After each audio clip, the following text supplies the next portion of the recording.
What's good, fam? Different setup. I'm at a different location. Hopefully my mic is working like it's supposed to. I'm using my laptop mic. I don't have my normal setup like I usually do. You know, I usually have the XT4 or the X100V I'm using or the XE4. Last time we talked cameras, we talked about, you know, my Fuji gear, my love for Fuji, you know, me going from Nikon to Fuji to Sony back to Fuji. So some things have changed since our last video. Last video we were talking about the X100V and the XE4, which one I should keep. So since then I chose to get rid of the XE4 and I kept the X100V. So that's what I have right here. As you can see, all black. Bought it used off of Facebook Marketplace. Got the little thumb grip on it. Got the lens hood. Weather sealed. Add my little M&M to it. Just so you know, I did a thing, and I posted. Those of you who follow me on Instagram, I posted something to kind of give y'all a hint. So I got my dream camera. Yep, I picked it up. You see it right there, don't you? Can you see it? Can you see it? Yeah, you can see it. You can see that Leica. Yeah, I got the Leica Q2 right here. Leica Q2. And to be honest with you, I love it. I hate it. I hate it more than I love it. And I think let's get into it.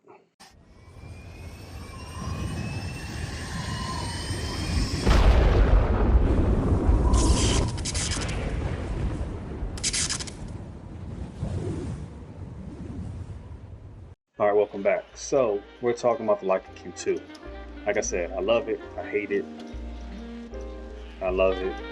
I hate it more than I love it. I don't think that is an issue with Leica itself. I think it's the fact that the X100V is so good. Like, seriously, so good. So let's real quick, some of the quick specs for those of you who don't know. This is a full frame camera. This is a 47.3 megapixels. This is the Summilux lens right here, 28 millimeter.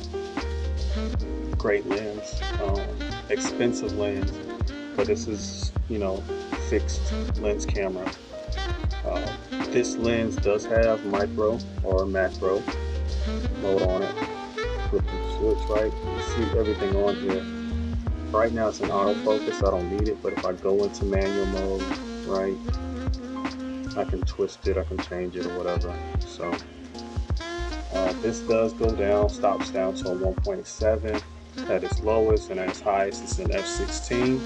The build quality of it, before I talked about the build quality of the XE4, X100V, this is a solid camera, still a solid camera, but I feel the difference with this camera right here. It's more of a premium build to it. I did have to add a couple things to it, you know. You have to, when you get it, you have to buy this thumb grip, because if you look up the side of it, there is no thumb grip in the front, and if you look at the back, there is no thumb grip. Well, there's a slight hump right here. You can see it right there. Yeah, right there. The images that come out of here, I'll show you real quick, are some amazing images. But, you know, it does a good job. I was just doing some street photography in this area I was in. But the colors itself, like, people talk about Leica colors and how amazing they are. I mean, they're good, but Fuji has good colors too. So if you're coming from like Sony, and I can't even talk about Sony because Sony's pretty good now. But they all have good colors now. Canon colors are good, Fuji's colors are good, Leica's colors are good. You know, so You know, it's subjective. Some people like that full frame feel. So when it really comes into play is I can't do this with my X-T4 or my X100V. I can't get in that close. So she can be mad that I show this picture, but yeah, I can't get in that close with that. And that's just what it is. That's what makes this lens so amazing, is the fact that it's 47 megapixels. I mean, it feels good when you add the thumb grip. The EVF is great. The LCD is good. There's no flip, it's fixed. So there's no flipping it or doing anything. So street photography, you know how I do. I'm all high, you know, high. And I want to look at, see it. I can't see it. And if I'm down low, I got to get down on the ground to see it. So I don't like that. Like I said, there's not a lot of custom buttons like you do. The only buttons you get, turn it on. You got your shutter. You have your scroll wheel here, but there's actually a button in there as well. You got the button in the back, but this is for your digital zoom. You have your play, you have your function, and you have your menu. And then you have a D-pad with a button on the inside. And that's it. It's simplistic. I mean, there's not much to it. You just point and shoot, get your composition right, pick what mood you're in, black and white or whatever, and you shoot. This is a $5,400 camera, $5,500 plus taxes. Yeah. Is it worth that? I don't know. You know, my camera bag that I use for street photography, it barely fits in there. It's not comfortably, and I can't put nothing else in there with it. So I don't know. I'm not enjoying it. The battery life is great. It's only got one SD card slot. I don't have auto. You have custom settings, user profiles, but you don't have the same film simulation you have. That being said, the X100V, like they both have leaf shutters, but that Q2 has IBIS. It has IBIS. Does it help as much as you need to? No. Shoots 4K, but you saw it. There's nothing to it. Like this right here. Let's look. Easy ISO, easy shutter speed, right? Custom, do all that. You know, you have so many options. Your exposure compensation right there. You have more buttons in the front right here. You have the ND filters, which you don't have on that. ND becoming a clutch sometimes. Focus ring. Actually, so that has a macro mode, but the macro, like this, can shoot macro, and this actually has a closer focus and distance than that does for macro. I mean, technically that would be better because you can zoom in more because it's a 47 megapixel camera compared to 26. So, you know, that will be better, but just off rip, close focusing, macro mode, this is better. As much as I don't like this screen compared to the XE4, I can still shoot low and not have to get on the ground to see it. And then if I want to shoot high, I have a little bit of an angle so I can see some of them, right? But from other stuff, they both have one SD card, battery life. The battery life on the Q2 is better than others. There's no IBIS, of course. But guess what? I don't have to take the battery out of this to charge it. You have to take the battery out of that to charge it. There's no USB-C, no USB plugs for it. There's no interface. There's no HDMI, micro HDMI, none of that. I got my microphone jack. I got my USB Type-C to where I can tether if I want to with Lightroom. That's something else to talk about.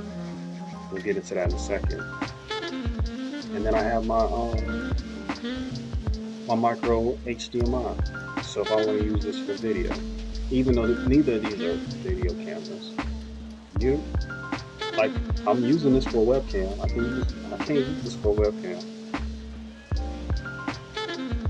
I will say the Leica app works better. It syncs up with no issues. I can download with no issues, even though file sizes are bigger. Unlike that Fuji app. Y'all know that Fuji app is trash. Real quick, future me here. There's a couple things that I messed up on or I didn't discuss in the video, so I'm gonna go ahead and knock that out right now. So first off, since you can't tether to Lightroom or use it as a webcam, you miss some of that functionality. But the issue that I noticed is when I upload my photos, the user profile, like when you're trying to remove chromatic aberrations and stuff like that and lens corrections, Leica is not recognized. So Leica doesn't even pop up as an option to change any of that. Issues with Leica when it comes to autofocus is, honestly, autofocus is trash. Compared to Fuji, it's trash. Compared to Sony, it's really trash. I miss focus so many times, and not even being at 1.7, but being at 5.6 or f8. There's something about that contrast autofocus to where if there's not a lot of contrast, it's going to miss, or it's not even going to let you autofocus. It won't even let you take the shot sometimes. Sometimes you just got to go in and do manual. But when it comes to autofocus, Fuji blows it out the water. Not Sony blows it out the water, but Fuji blows it out the water. Thank you. Peace. But the main thing, like, that spoils me, the ND filter helps, right? They both have leaf shutter, so it's not a big deal. But as soon as I learned them Fuji recipes for those film simulations, not the film simulations themselves, but them custom recipes you get from like Fuji Weekly, the app, man, you know, like, so when I do street photography, I'll go out and my first shot, I'll look it, compose it, right? And then I'll go through those custom settings and I'll see how I feel for that day. And whichever one I feel like works, that's the one I'm shooting with for the whole day, unless something changes to where I'm like, hey, this other color might work instead. But for the most part, I stay with that. There's not much with this. Like the standard, the natural, the vivid simulations, they don't look that different. So it's between regular mode and monochrome, and that's it. You know, they made it seem like this thing was a beast. The only thing a beast about this, honestly, is the lens and 47 megapixels. That's it. So, is this worth? I'll tell you right now, I wouldn't don't buy this new, not in 2021. But with the accessories for it, like the battery's $250 for additional battery. This thumb grip is $200 something. Luckily, I got it on sale. I got it on sale from somebody for less than $200. But everything about Leica is expensive. So I need you to, if you're gonna invest in it, be prepared for it. It's like a Porsche. You know, riding a Porsche, riding a Mustang, they both go fast. One might go a little faster, but can you really use that speed on the open road? No. You know, on the regular highways and around town, no. A lot of buttons look kind of the same features. Like, it's not a big deal. It's the name. So when comparing the two, Fuji has a better camera. Leica has a better sensor. That's it. But this camera, like if these two got together, you gotta add the XE4 in there too. Yeah. So keep the leaf shutter, add the ibis, right? Give me the full frame with the 1.7 aperture. Give me the custom buttons, the custom settings, but give me the custom settings from the XE4. Give me the screen from the XE4 that allows me to flip it all the way over and all the way down so I can actually see it from the top and from down low like I need to. HDMI, mic. I don't know if you really need micro. I'll say no, we don't need micro HDMI. You can get rid of micro HDMI. Because what I'm going to use it for?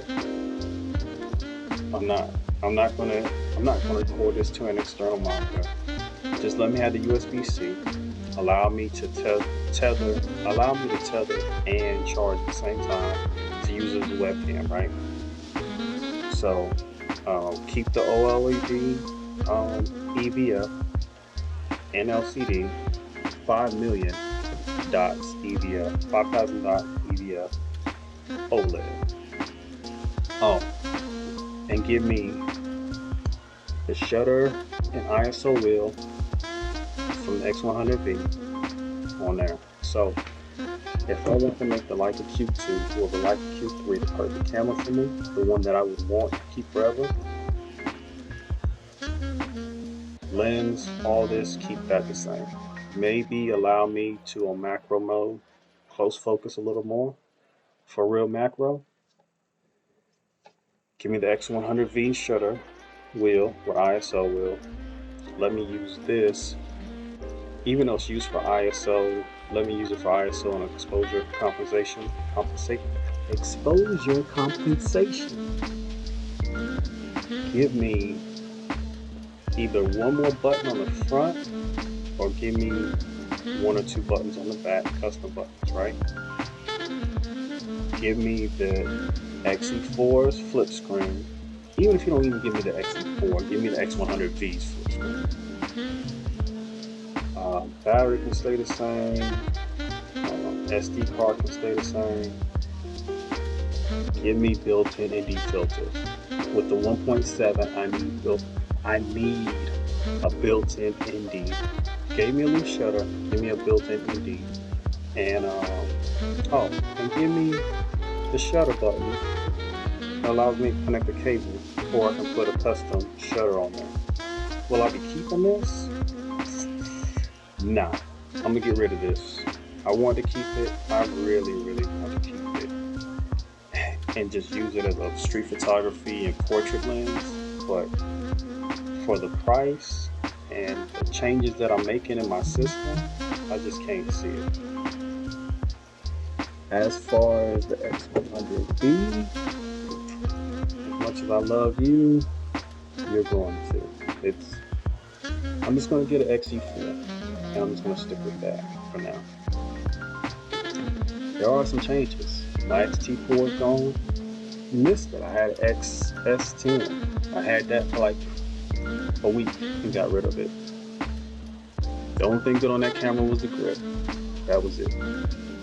Don't waste your time.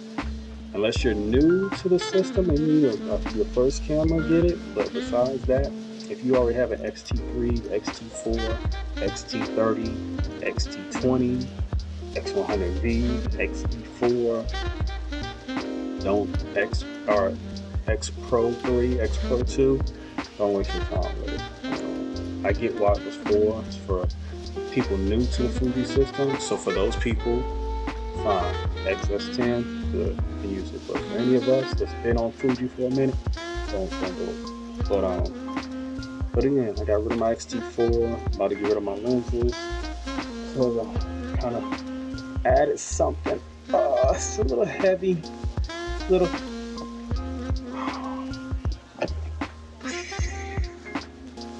That's all I can show you. Some of y'all already know what that is, right? Alright, appreciate y'all joining me. I'm a little tired. I went to the gym twice today.